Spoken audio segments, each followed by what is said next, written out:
ಇವರು ಬಾಂಬೆನಲ್ಲಿ ಜನಿಸಿದರು. ಬಾಂಬೆನಲ್ಲಿ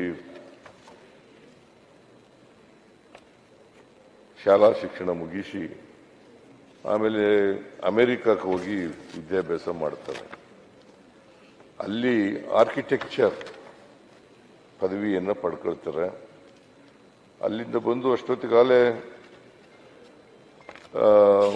ಕರ್ನಾಟಕದಲ್ಲಿ 91ರಲ್ಲಿ ನಾವು ಆರ್ಥಿಕ ಉದಾರೀಕರಣ, ಜಾಗತೀಕರಣ ಎಲ್ಲ ಆಗಿರ್ತದೆ.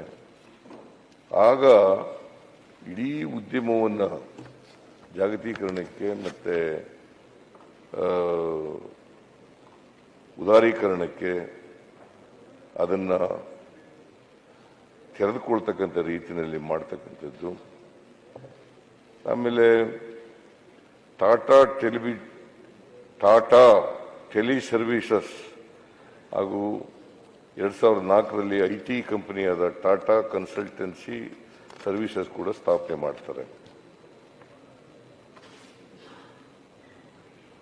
ಅವರು ಟಾಟಾ ಟ್ರಸ್ಟ್ನಲ್ಲಿ ಬಹಳ ಸಕ್ರಿಯವಾಗಿ ತೊಡಗಿಸ್ಕೊಂಡಿರ್ತಾರೆ.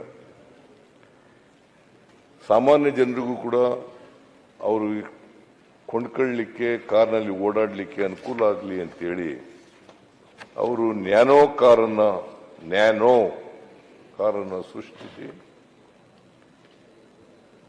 ಅವರು ಸಾಮಾನ್ಯ ಜನರಿಗೂ ಕೂಡ ಕಾರ್ನಲ್ಲಿ ಓಡಾಡ್ತಕ್ಕಂಥ ವ್ಯವಸ್ಥೆಯನ್ನು ಕಲ್ಪಿಸಿಕೊಟ್ಟಿದ್ದರು. ಅವರಿಗೆ ಪದ್ಮಭೂಷಣ, ಪದ್ಮವಿಭೂಷಣ ಪ್ರಶಸ್ತಿಗಳನ್ನು ಕೊಟ್ಟು ಕೇಂದ್ರ ಸರ್ಕಾರ ಅವರನ್ನು ಗೌರವಿಸಿದೆ. ಬರೀ ಪದ್ಮಭೂಷಣ ವಿಭೂಷಣ ಅಷ್ಟೇ ಅಲ್ಲ, ದೇಶ ವಿದೇಶಗಳಿಂದ ಅನೇಕ ಪ್ರಶಸ್ತಿಗಳು ಸಿಕ್ಕಿದ್ದಾವೆ, ಗೌರವ ಡಾಕ್ಟರೇಟ್ ಪದವಿಗಳು ಸಿಕ್ಕಿದ್ದಾವೆ. ಅಂಥವರು ಅವರು ಬರೀ ಒಬ್ಬ ಖ್ಯಾತ ಉದ್ಯಮಿಯಾಗಿರಲಿಲ್ಲ, ಜೊತೆಗೆ ಮಾನವತಾವಾದಿಯಾಗೂ ಕೂಡ ಇದ್ದರು ಅಂತಕ್ಕಂಥದ್ದನ್ನು ಇವತ್ತು ಸ್ಮರಿಸ್ಕೋಬೇಕಾಗ್ತದೆ.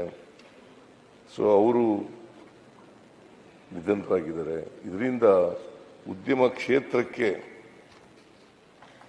ಬಹಳ ನಷ್ಟ ಆಗಿದೆ ಅಂತೇಳಿ ನಾನು ಭಾವಿಸ್ಕೊಂಡಿದ್ದೀನಿ.